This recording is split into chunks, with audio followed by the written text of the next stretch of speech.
நண்பர்களே வணக்கம். நீங்கள் கேள்விப்பட்ட திருக்குறள் தான். இனிய உளவாக இன்னாத கூறல் கனி இருப்ப காய் கவர்ந்தற்று.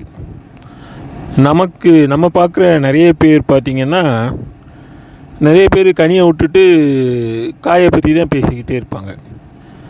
நம்ம சந்திக்கிற மனிதர்களிடையே எத்தனையோ நிறைகள் இருக்கும். அதெல்லாம் கண்ணுக்கு தெரியாது. அவங்களுக்கு பூதகரமாக தெரிகிறது அவர்களுடைய குறையை தான். இப்போ எப்படினாலும் சரி, வாழ போகிறவங்களாக இருந்தாலும் சரி, இந்த பூமியில் வாழ வந்தவங்களாக இருந்தாலும் சரி, இப்போ கல்யாணம் ஆகிட்டு புதுசாக போகிற பொண்ணு வீட்டில் புது இடங்களில் ஏகப்பட்ட பிரச்சனைகள் இருக்க தான் இருக்கும். அப்போ அவங்க பெற்றோர்கள் 1 மாதம் கழிச்சோ 2 மாதம் கழிச்சோ பார்க்க போகும்போது, அப்போ அவங்க நல்லா இருக்கம்மான்னு அவங்கள அப்படி இது பண்ணி காமிச்சு இது பண்ணி, இப்போ யார் அது நாத்தனாராக இருக்கட்டும், கொழுந்தனாக இருக்கட்டும், மாமியாராக இருக்கட்டும், அவங்ககிட்ட உள்ள நல்ல குணங்களை தான் அவங்க சொல்லுவாங்க. நான் என்ன சொல்லுவேன், உண்மையிலேயே நம்மளுக்கு ஒரு பாதிப்பு வருது அப்படின்னா அதை சொல்கிறதுல தப்பு கிடையாது. ஆனால் அதே நேரங்களில் இப்போ ஒரு அலுவலகமாகவே இருக்கட்டும், இல்லை ஒரு பள்ளிக்கூடமாகவே இருக்கட்டும், எதுனா இருக்கட்டுமே.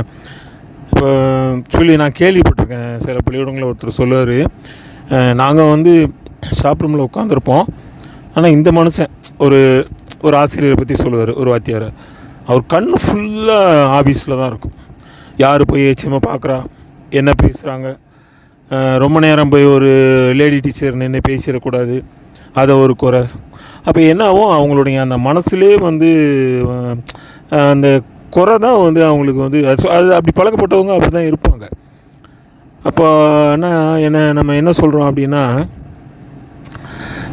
மற்றவங்கள நேசித்து பழக்கப்பட்டவங்க இந்த மாதிரி இதுக்கு வரமாட்டாங்க. ஏன்னா கண்டிப்பாக மனித வாழ்க்கையில் எல்லாமே நிறைவாக இருக்கும் அப்படின்னு சொல்ல முடியாது. இது என்ன ஆகுன்னா, ஒரு காலகட்டத்தில் இப்போ யார் அப்படி சொல்கிறாங்களோ அவங்கள நோக்கி அம்பு திரும்பும். இப்போ என்னுடைய பணி அனுபவத்திலே ஏதோ நான் போய் எங்களுடைய மேலதிகாரை சந்தித்தேன்னா மற்றவங்களுக்காக சந்திப்பேன். ஏதாவது ஒரு இம்ப்ரூவ்மெண்ட்டுக்காக, குழந்தைகளுக்கு அப்படி செய்யணும், இல்லை இவங்க ஒரு செல்ஃப் ஃபைனான்ஸ்னு ஒரு கேட்டகரி இருக்குது, அப்போ அவங்களுக்கு சம்பளம் கூட்டி தரணும் அப்படின்னு அந்த பெனிஃபிட் ஆஃப் அந்த இன்ஸ்டியூஷனுக்காக தான் இது பண்ணுவேன்.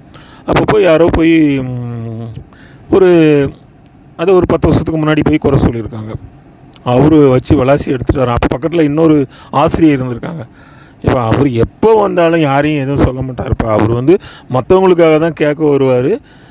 ரெண்டாவது மனுஷன் மற்றவங்களுக்காக மாணவர்களுக்கு அவர் செய்கிறது எல்லாமே நாங்கள் பார்த்துக்கிட்டு தான் இருப்போம் அப்படின்னு சொல்லிட்டு, ஏற்கனவே உங்களை பற்றியும் தெரியும்னு சொல்லிவிட்டு அந்த குறை சொல்கிற ஆளை திருப்பி அனுப்பிட்டார்.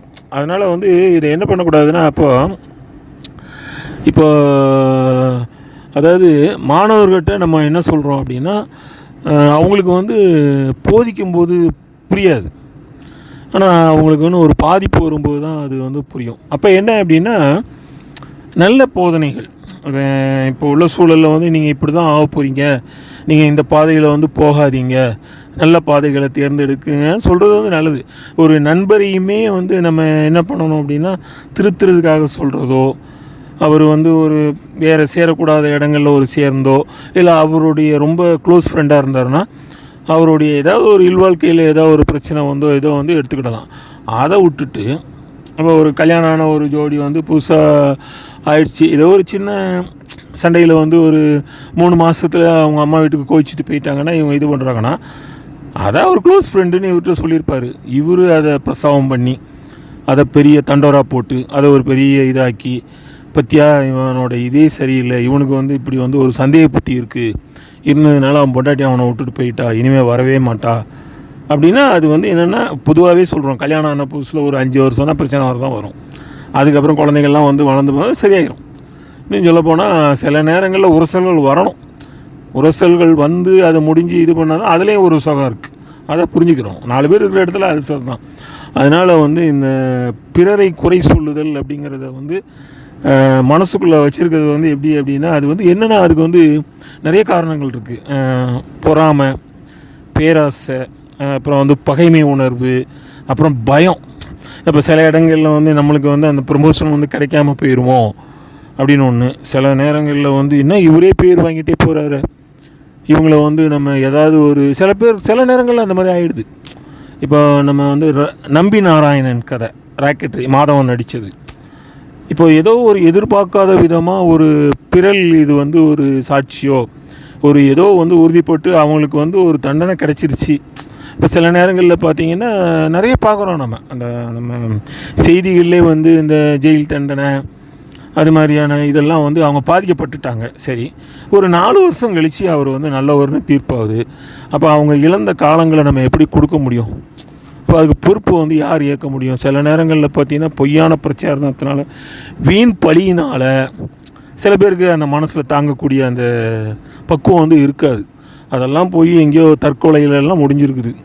இன்னும் சில பேர் பார்த்திங்கன்னா அடிதடி வந்து போலீஸ் ஸ்டேஷன் வரைக்கும் போய் சின்னதாக உள்ள இது பெருசாக முடிஞ்சிடும். அதனால் இப்போ இதில் வந்து என்னென்னா பிறரை குறை சொல்லுதலை வந்து அதை கண்டிப்பாக நம்ம வந்து அதை பின்பற்றக்கூடாது. அதை என்ன சொல்லலாம், யாரை இப்போ ஒரு குடும்ப உறுப்பினர் குடும்பத்துலேயும் பாதிப்பு வரும், பணி வாழ்க்கையிலையும் பாதிப்பு வரும், சமூகத்துலேயும் ஒரு கடையிலையோ வேறு பொது இடத்துலையோ போகும்போது பார்த்தோன்னே இப்போ பார்த்து பேசு, பொதுவில் பேசுகிற மாதிரி அவனை வச்சுக்கிட்டு நீ பேசுகிறாத மறுபடியும் அவன் அப்படி எல்லாத்துக்கும் பரப்பி அதை பெரிய இதாக்கிடுவான் அப்படின்னு.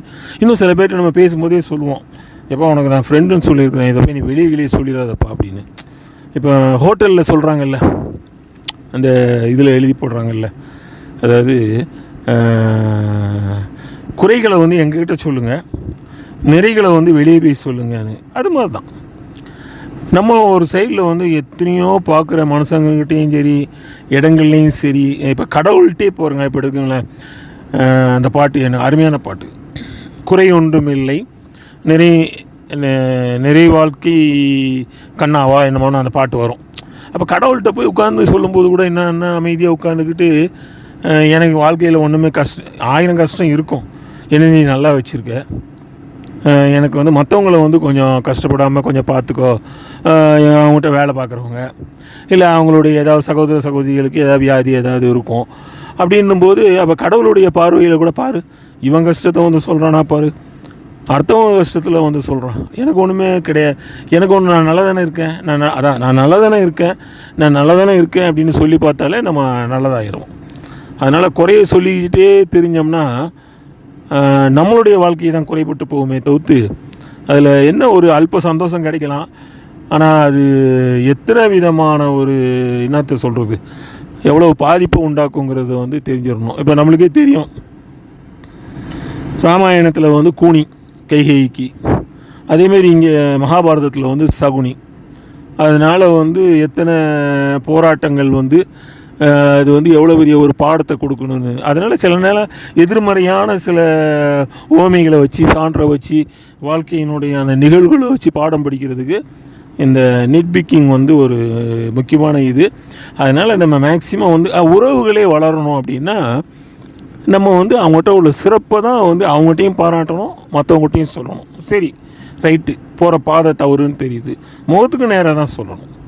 அதை வந்து என்ன அவங்ககிட்டயே சொல்லாமல் அதை நம்ம தூத்திக்கிட்டே இருக்கக்கூடாது. சரி, ஒரு தவறே நடந்து போச்சுப்பா, அதை அவங்களுக்கு நம்ம திருத்துற இதில் தான் பார்க்கணுமே தவிர்த்து இதில் வேறு நிறைய வரும், அதை வந்து மறைக்கிறதுக்கு 1008 போய் அந்த சம்மந்தப்பட்டவங்க அந்த இதை பரப்புகிறவங்க வந்து சொல்ல வேண்டியிருக்கும். அதனால் அது வந்து என்ன சொல்கிறதுனா ஒரு தீ மாதிரி, அதாவது குடியிருக்கிற வீட்டை வந்து எரிக்கிற மாதிரி ஆயிர போயிடும் இந்த மாதிரியான உணர்வுகள், மற்றவங்கள வந்து குற்றம் சொல்கிறது.